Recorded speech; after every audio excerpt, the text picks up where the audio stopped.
Good afternoon, everybody. Thank you for joining our Open Office Hours series. Today's session is a spotlight on our partner, Paystand. They are in the business of AR automation. And I'm going to hand it over to Max Robbins. He's head of channels for Paystand, and he'll take us to through his product, and answer any questions you may have along the way. Take it away, Max. Awesome. Thank you so much, Alejandro. So yeah, everybody, great to meet you today. As Alejandro said, I head up our channel and alliance program here. I'm very excited to talk through what we have to offer in the NetSuite space. Just quickly to introduce myself, I'm new-ish to Paystand. I'll say that, about 8 months in, kind of building our channel program from the ground up, but certainly not new to the NetSuite ecosystem. I worked at Oracle on the alliance team for a number of years, and previous to that, another SDN partner called SPS Commerce. So very familiar with the NetSuite ecosystem, with the solution, with extending what it's capable of. And I'm, excited to zoom in on what I think is really an untapped piece of the solution and the functionality within NetSuite, which is really that AR discussion, right? So we're going to be talking about accounts receivable today and how we can streamline that process and really automate your entire cash life cycle. But before we get into, the how and the what of that discussion, we'll show the Suite app in action in a moment. I do just want to frame up the conversation with the why and the problem statement that we look to solve in the industry. And really our perspective is that issue is this. It's if you look at every other business process transformation, whether that's at the ERP level with human capital management, supply chain, customer relationships, right? We've seen a massive paradigm shift to the cloud, to digitization, to full life cycle automation of these processes. But the one piece that's really left behind in all of this is the corporate finance and accounting team. The reason for that is ultimately the technology that they are shackled to solve the problem of payments. So, air quotes in the use of the word technology, because we're talking about things like paper checks, which were invented in the 1700s, right before the internet, which is just a testament to the financial infrastructure as a whole, the way it's set up today. When you think of other payment options, credit card, ACH, all of these are legacy payment options at this point in time that date back to the 1950s and prior. And more importantly, create this expectation that the more you grow your revenue, the more the cost to receive your revenue is going to grow linearly, if not exponentially, certainly unpredictably, when you factor things like transaction fee costs, credit card processing fees, days of sales outstanding increasing, all the manual labor that goes into the reconciliation process, comparing inbound payments against your outstanding sales orders inside of NetSuite, against what's showing up in your bank statement. And so that's really the landscape that we look to step into and say, what would it look like if we reinvented payments from the ground up in a truly digital fashion with truly digital technology? And so, as I mentioned, we've seen this paradigm shift. This is something that we're comfortable with in other layers of the enterprise. Obviously, you've invested in NetSuite and you're leveraging that investment. And it's also a shift that we've seen at the consumer level. So probably the closest analogy we have to talk to and point to today is Venmo, right? So for consumer to consumer, it's not uncommon. Quick anecdote, I'm a hobby farmer. All the time I'm going and, buying hay for my animals from local farmers. And 9 times out of 10, I'm expecting to actually complete that transaction over my phone and pay them in real time, fully digitally, right? And that's farming. Like that's, not an industry necessarily that would scream automation and digitization and cloud. So why should a business invoice to payment process be any different?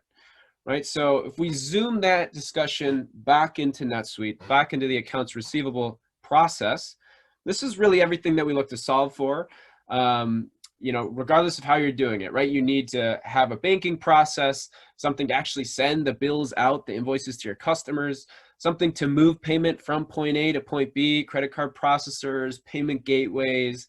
And then more often than not, a full-time staff person that would be sitting in your accounts receivable department that's, comparing the inbound payments against their outstanding invoices, against their bank statements, and doing that manual reconciliation work. And this really creates a problem because none of these systems communicate with one another. They're siloed. There's a lot of error-prone, time-intensive manual processing involved in this, which just creates a big hairball. And again, this is end to end, right? This is the entire AR lifecycle that we're solving for. So what we say is, look, we'll be a one-stop shop for all of these things, and we'll do it with an innovative business model and an innovative technology, which I'll touch on in a second, to really streamline the entire process. But before I talk about that, I do just want to frame up, why this hairball exists. That mess that we saw on the last screen. What has led to the financial infrastructure that we see today? And to do that, I do have to take you back 300 years. I promise I'll do that in about a minute. But just to understand, what exists and what the alternative looks like. So you have two businesses that want to transact with one another. They both have their own bank. In the 1700s, the paper check is invented literally to check whether or not your transacting partner has the funds available in their financial institution. That's what it was created for. The clearinghouse and the automated clearinghouse, the ACH process, came out in the 1800s and the 1900s to essentially speed up that process of checking paper checks. And leverage the fact that banks trust one another to essentially create an HOV lane through that clearinghouse process. And then the last piece of payment innovation, what I'd argue is the death of payment innovation, effectively coming out in the 1950s with the credit card, which is really to say, look, we're not transacting today, but when we do, we're going to go through the same infrastructure that we see on the bottom. And then really everything that comes out after that, post 1950s, is putting a black box around a piece of this process as middlemen, adding cost without adding any real value. That's where we see transaction fees mounting and things like that. And so, I like to pause here and sort of analogize this to the telecommunications industry, for instance, and say we're shackled to the same technology that we had access to in the 1950s to communicate with one another. Right, literally like switchboards and crank operated telephones, no 5G, no LTE, no FaceTime, no text messaging. That's the same gap in innovation that we think of when we look at payment rails today. And that gap doesn't need to exist. The reason for that is because we have NetSuite, right? We have cloud native ERP technology. We have this pervasive concept of a network in so many other industries. Emergent technology like blockchain, for instance, where now we can have immutable ledgers and do things like look directly into your bank account and show you what is there and prove whether or not that's accurate against your ERP system in real time. So instant fund validation. And then that rail that's doing fund validation can also be the rail to do fund transfer between two bank entities directly. So now when you combine that technology, this concept of a network, with a philosophy that is a business model all about SaaS, essentially what we're recreating or creating from the ground up, I should say, is a category all on its own, payments as a service. So rather than a transaction fee model, which is what the only option you have today, we're looking at subscription to a network, binge on payments, push as many payments as you can through the network at a fixed flat monthly subscription fee, leveraging technology that's going to shift your customers away from credit card, ACH, paper check, just organically over time, while still providing those as options and necessities of doing business. So now what we're doing is we're having a true business level transformation discussion. Rather than haggling over a credit card rate, we're talking about cutting days of sales outstanding in half and being able to fully automate your AR cycle within NetSuite. No more manual intervention against that payment to reconciliation process. And then you think about the ROI that goes into getting away from transaction fees. That alone is a very, very compelling discussion for anybody that's got high B2B invoice to payment transaction volume. So again, framing up the philosophy behind what we do, that's really the idea. It's about no more paper, full automation, full life cycle automation, no transaction fees, getting away from the old guard model of paying per transaction, which just penalizes you for growth, and having these open APIs, which in this case we'll talk about with NetSuite, really leveraging the power of a robust financial application that's built natively in the cloud and can plug into a network like Paystand. And so really, this is kind of what that adds up to for our customers. When you when you kind of quantify that ROI, it's usually a 30 to 50% cost savings for, again, the CFO and the accounting team compared to business as usual, which comes from a soft cost perspective in that DSO metric and automation metric. And then from a very real hard cost savings, we see a big ROI in moving away from the transaction fees and the credit card processing fees. Okay. This is really resonating in the market. We have, over half of our customer base is a NetSuite customer just organically. A couple quarters outdated here on the graph, but we have seen the most successful quarters in company history over the last 4 months here, despite COVID. And I think that's really a testament to digital payments today and how relevant this discussion is. These brands here are all NetSuite brands using our Suite app. It's really for anybody with an accounts receivable process. So we work in virtually any industry, though we do tend to hone in on that B2B invoice to payment use case. We can handle B2C, but certainly the higher the volume of transactions, the more compelling that ROI. But the beauty of the subscription model and the network model is it's meant to scale up and scale down to meet you wherever you are on that digitization journey. And, really our customers look at us as a weapon for their financial planning. Being able to cut your days of sales outstanding in half and apply those funds to something that's actually going to move the needle for your business is a real large benefit, as I'm sure you're aware. Getting money in the door sooner is really helping our customers out. Chuzo is a great example of this. AJ Hefferman is a great case study and a great reference client for us. Another one that I'd call out here is Covetris. Really looking at this real-time application, real-time payment processing, and being able to leverage the power of the technology that I'm going to show you in a second to transform their AR process so that every piece of their business can run like a well-oiled machine with greater visibility, greater predictability, and they're not having to leave NetSuite to do it, right? They're leveraging the investment that they've already started to build. So I am going to pivot here to more of the what here, and we'll talk through the solution in action, and then I'm excited to open it up for questions after this discussion. So again, everything that we do is going to be fully embedded and fully native inside of your NetSuite environment.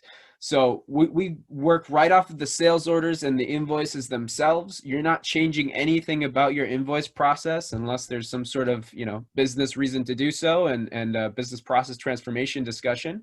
And we'll acknowledge level with this virtual terminal. So I'll show you the manual process first, and then again the idea is automation. So we'll pivot to sort of a standard workflow in a second. But say you've got that use case where maybe a customer wants to pay over the phone, they're calling in and they want to submit their credit card or ACH information with you there. On the NetSuite side, you will have access to this virtual terminal where you can pop up previously used payment information, funds on file, whether that's credit card, bank accounts. Important note here is that we are PCI level 1 compliant. So everything inside of NetSuite is stored as a token. So just the last 4 digits. Absolving you of that security risk and security compliance. We do that for you on the back end. And again, so this is, you can enter card information, ACH, and you can do that right there from the NetSuite side and accept that payment manually. Now, from an automation perspective, this is where things get really interesting. So we can get involved in automated workflows, automated billing, any sort of custom script, batch invoice processing, you name it. Our technology will pick up where the invoice takes off directly out of NetSuite.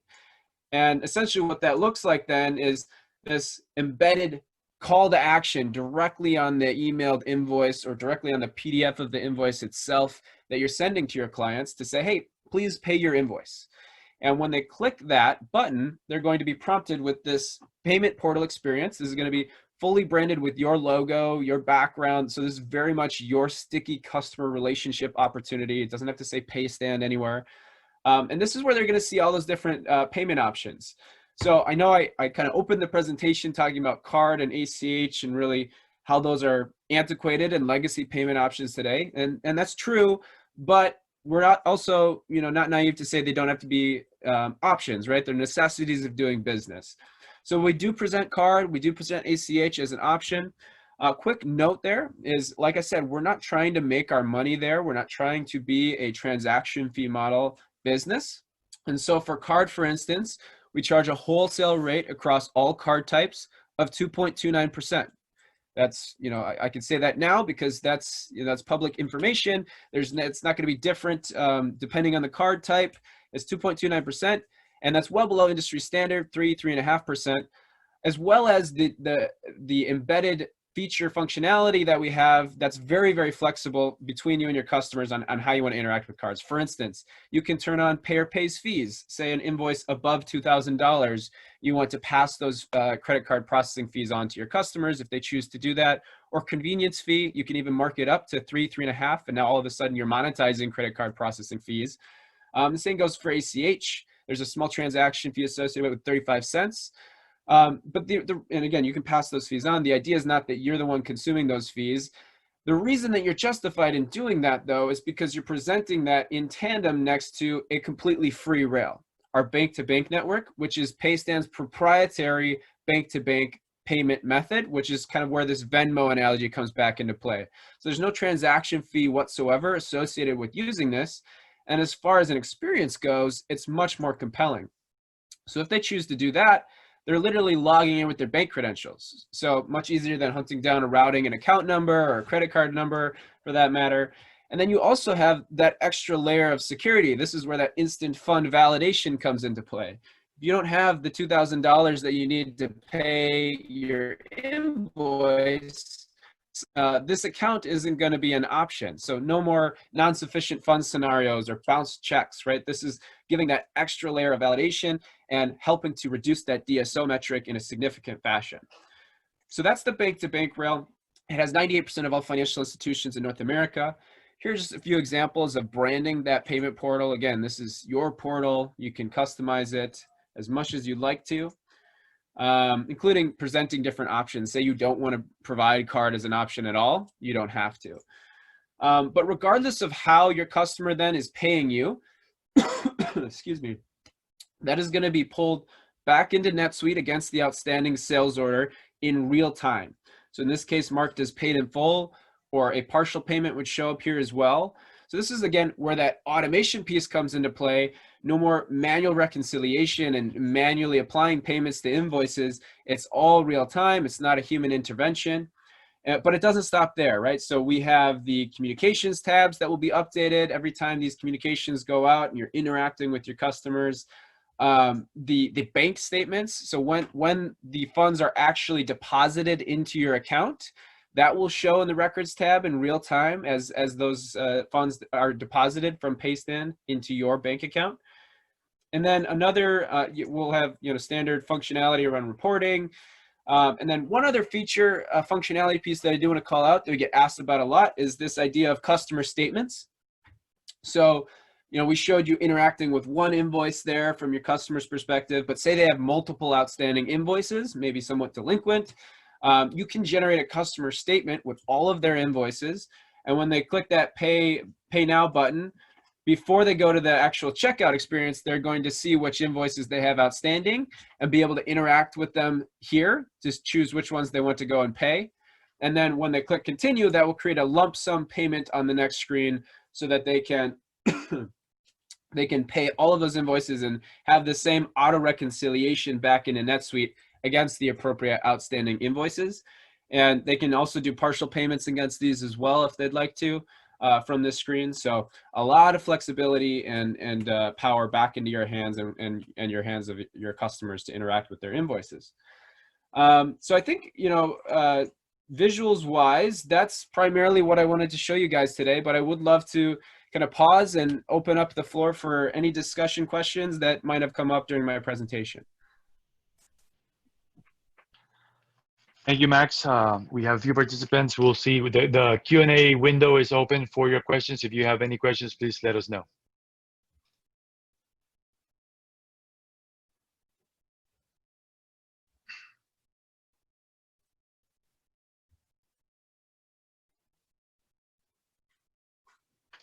All Okay, right. we don't have any questions. We'll hang out for a few more minutes if somebody wants to ask a question. But I see some people starting to drop off. Thank you for your participation today. I want to thank Max Robbins and Paystand for joining us today, and thank you, our clients, for your active participation in this series. And we'll look forward to our next call. We'll hang out for a couple more minutes, but if not, have a great rest of the week.